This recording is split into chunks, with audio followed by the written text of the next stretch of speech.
Welcome back to ASEAN in Focus. ASEAN and Japan first established informal dialogue relations in 1973, which was later formalized in March 1977 with the convening of the ASEAN-Japan Forum. Since then, significant progress has been made in ASEAN-Japan relations and cooperation in the areas of political security, economic finance, and socio-culture. The signing of the Tokyo Declaration for the Dynamic and Enduring ASEAN-Japan Partnership in the new millennium, together with the ASEAN-Japan Plan of Action at the ASEAN-Japan Commemorative Summit held in December 2003 in Tokyo, have contributed to the strengthening of relations between the two sides.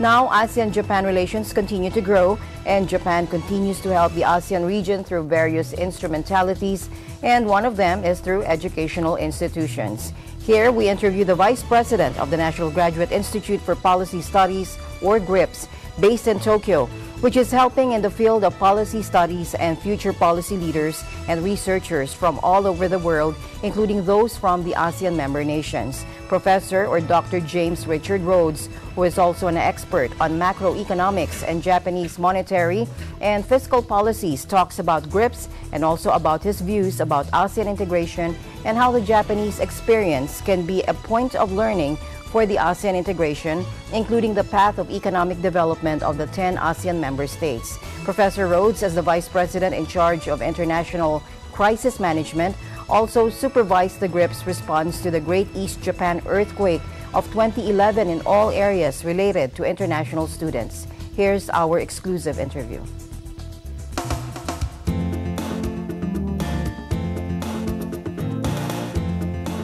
Well, GRIPS is a policy institute in Tokyo. Okay. It's a relatively new policy institute, but we have roots going back to Saitama University in the early 1980s. Okay. And it's also a university, a national university. It's a very small organization, however. We have only 80 full-time faculty and about 440 students.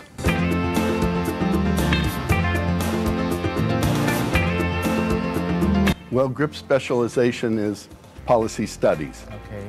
And we're particularly good, I would say, in economics, political science, international relations, and area studies. And recently we're developing a specialty in security studies, national security studies.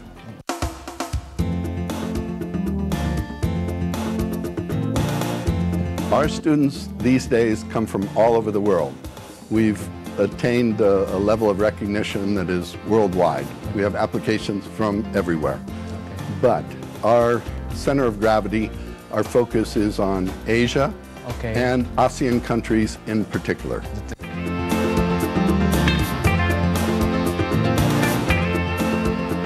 Well, I think my appearance here is one indicator that we are not a typical university.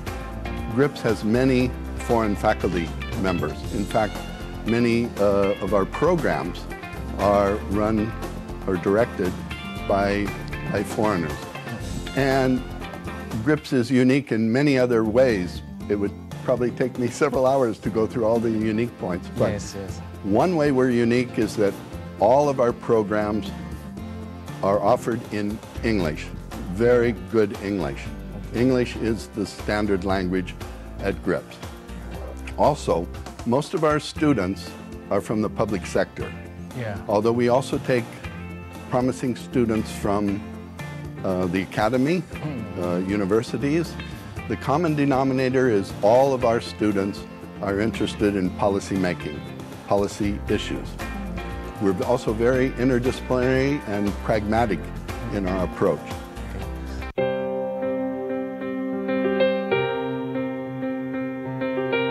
Yes, we've had ASEAN students from the very beginning. One of the characteristics of GRIPS is that we focus on developing countries. We have long had a specialty in development studies, development economics, and we especially want to help countries that are struggling with development. So, for example, Cambodia, Vietnam, Laos, which have undergone deep troubles, wars and other issues, we have long been helping them. with providing education for their government officials and also for their academics.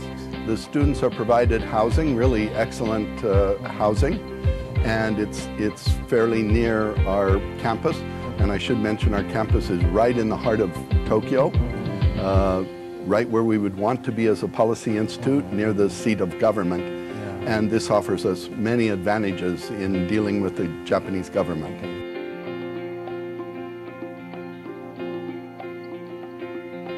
In all of our programs, we are trying to identify and nurture future leaders and managers, mainly in the public sector.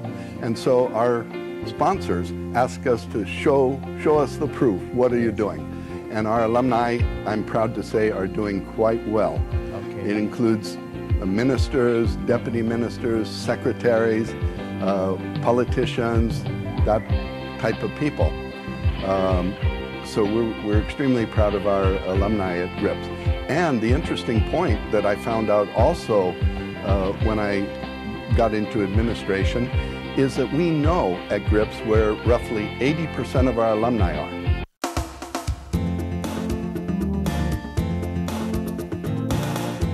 But indirectly, GRIPS provides a place where you can network with people from all over the world, and especially from ASEAN.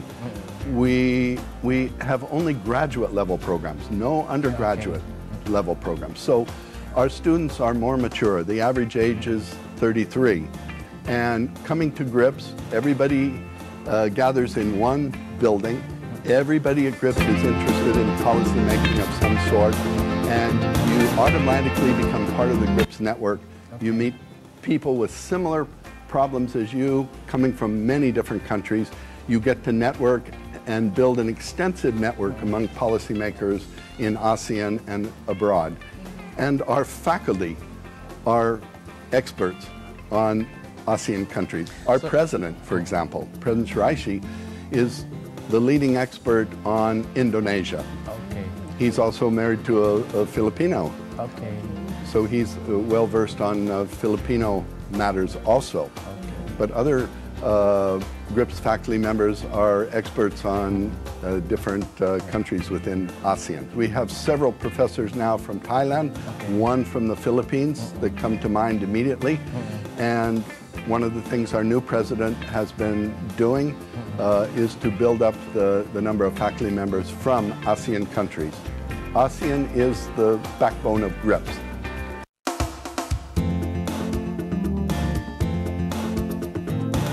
Well, I'm personally very excited about ASEAN. The last 4 years I've been in charge of promotion activities at GRIPS, and I've traveled extensively in ASEAN countries. And I know there's a considerable variety among the countries of ASEAN.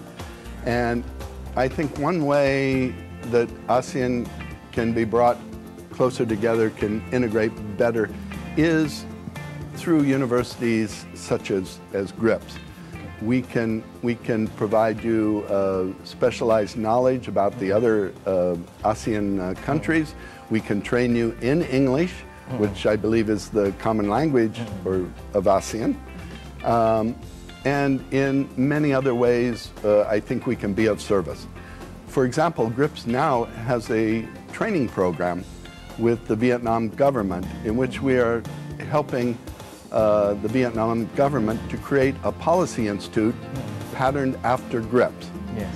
GRIPS itself is small, but one way we can help ASEAN countries is helping to create similar programs that would be of usefulness to ASEAN government officials, ASEAN policymakers, ASEAN academics.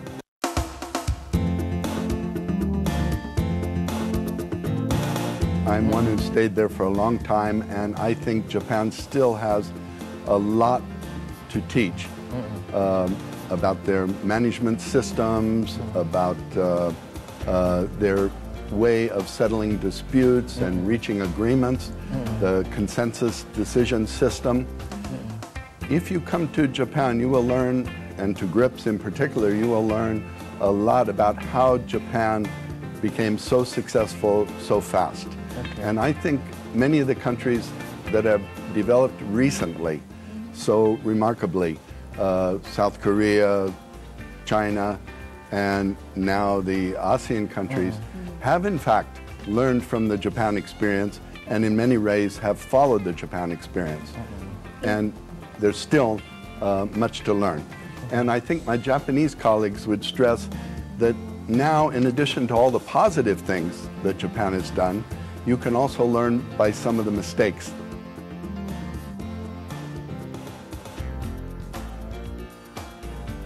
One thing I think is the Japanese approach to problem solving, the kind of consensual decision process. I found this to be very fascinating, how Japanese make decisions. I've been sitting in on committee meetings for many years, and it often was a puzzle for me coming from the United States to see how they made decisions, because they would be fighting vociferously about various issues, and then all of a sudden it would become quiet, and somebody would say, "Ii desu ka? Ii desu ka? Is that okay? Is that okay?" And suddenly the issue was settled. Everybody had agreed, or at least agreed not to disagree. And a decision is made, and once everybody's on board, you can go forward.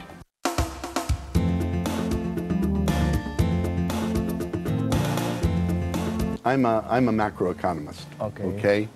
And I think one of the bad points from my personal point of view is that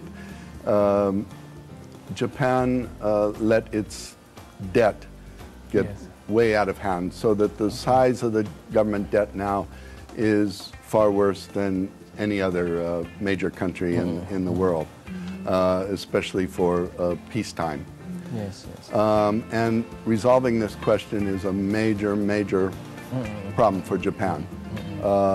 Japan mostly owns this debt internally, so it's not a problem as some of the European countries where it's owned abroad, so it's not a pressing problem.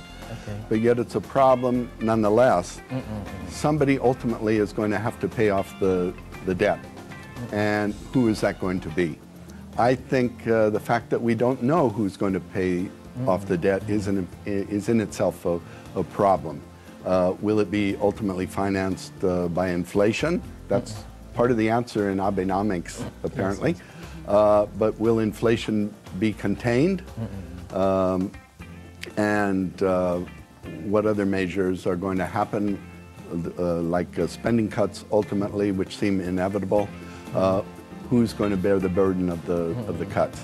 This, I think, is the major issue facing Japan, along with related issues, including the aging society and the drop in the population. These make the debt problem all the worse.